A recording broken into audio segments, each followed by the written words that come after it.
Bonjour YouTube. Aujourd'hui, dans cette discussion handicap, nous allons répondre à une question vaste qui est tout simplement: qu'est-ce que l'inclusion des personnes en situation de handicap?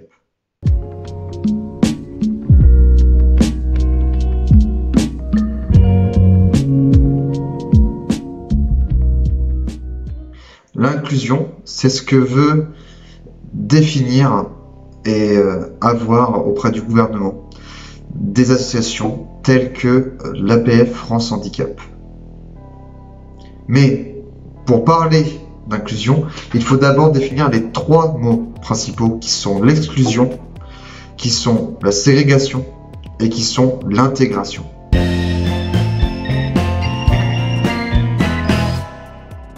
L'exclusion, qu'est-ce que c'est?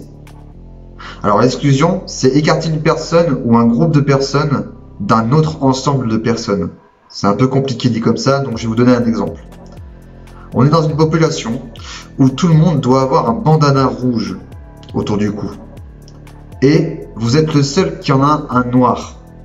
Vous allez donc subir une exclusion de la société, vous vous retrouverez seul et vous aurez aussi de l'effet de groupe qui se traduira par de l'humiliation constante et un sentiment d'être un bouc émissaire.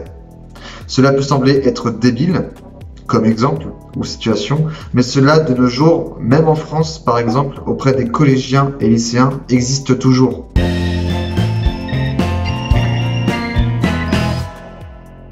Après l'exclusion, il faut définir la ségrégation. La ségrégation, c'est la séparation physique de personnes sur des critères qui sont le plus particulièrement des critères racistes. On peut donner comme exemple l'obligation de fréquenter certains hôpitaux, certaines écoles ou même quartiers, exclusivement à l'usage de certaines personnes. On va prendre comme exemple concret ce qui s'est passé aux États-Unis dans les années 70-80. Il s'est passé la ségrégation raciale, comme vous pouvez le savoir. Et donc du coup, c'était souvent des personnes de type africaine, donc des personnes avec la peau noire, qui étaient le plus souvent visées. Il n'y avait aucun droit, pratiquement aucun droit dans la société, que ce soit pour le système de santé, ou même dans les places, dans les transports en commun. Vous vous rendez compte? La ségrégation peut rassembler à l'exclusion, sauf que contrairement à l'exclusion, la ségrégation va rassembler tout un groupe de population et les mettre à l'écart des autres. On peut prendre par exemple les quartiers dans de grandes villes avec une majorité de personnes qui sont de la même origine ethnique, par exemple. Cela peut s'apparenter à de la ségrégation, mais de manière très faible et surtout de nos jours.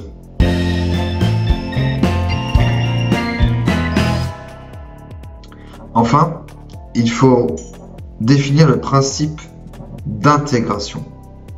L'intégration, c'est un processus qui permet de lier une personne à un groupe. On entend parler d'intégration sociale, par exemple, lorsqu'une personne immigrée parle la langue du pays, travaille et fréquente des personnes de son pays d'accueil. L'intégration est donc le contraire de la ségrégation, mais sur le même modèle. On ne va plus rejeter la population, mais on va toujours les catégoriser, les mettre dans des cases pour les différencier. Et c'est là où est la frontière avec l'inclusion.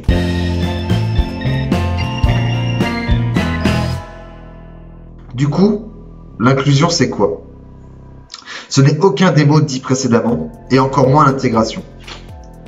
Comme dit la fondation Lane Law, l'inclusion sociale consiste à faire en sorte que tous les enfants et adultes aient les moyens de participer en tant que membres valorisés, respectés et contribuant à leur communauté et à la société. 5 pierres angulaires ont été identifiées: la reconnaissance valorisée, les opportunités de développement humain, l'implication, l'engagement, la proximité et le bien-être matériel. Ce qui veut dire qu'à la différence de l'intégration, l'inclusion est un phénomène où les personnes différentes, que ce soit handicapées ou autres, ne soient plus catégorisées mais ont les mêmes possibilités, les mêmes droits à l'accessibilité ou tout autre privilège que les personnes dites valides ou que la société en général elle-même. C'est tout là la différence en fait. Et c'est vrai que ces associations comme l'APF. C'est tout là la différence. Et c'est ce que veulent des associations comme APF France Handicap, par exemple, qui en fait sa première valeur et mission. Il faut se dire qu'en France, on est tout de même un pays qui a bien commencé à avancer sur ce point-là.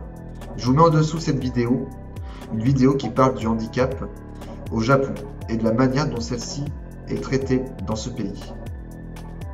Cette vidéo courte est maintenant terminée. N'hésitez pas, si vous l'avez appréciée, de mettre un petit pouce bleu, à commenter, à partager et à vous abonner pour ne rien louper des autres vidéos qui arrivent. Cette vidéo était donc une vidéo d'introduction, de réintroduction de l'émission Discussion Handicap. Et on a juste défini ce que c'était l'inclusion aujourd'hui, mais on n'a pas encore défini comment faire pour faire de l'inclusion. Ça sera prochainement sur cette chaîne. C'est un projet en cours et c'est très long. Je vous remercie d'avoir suivi. À bientôt YouTube.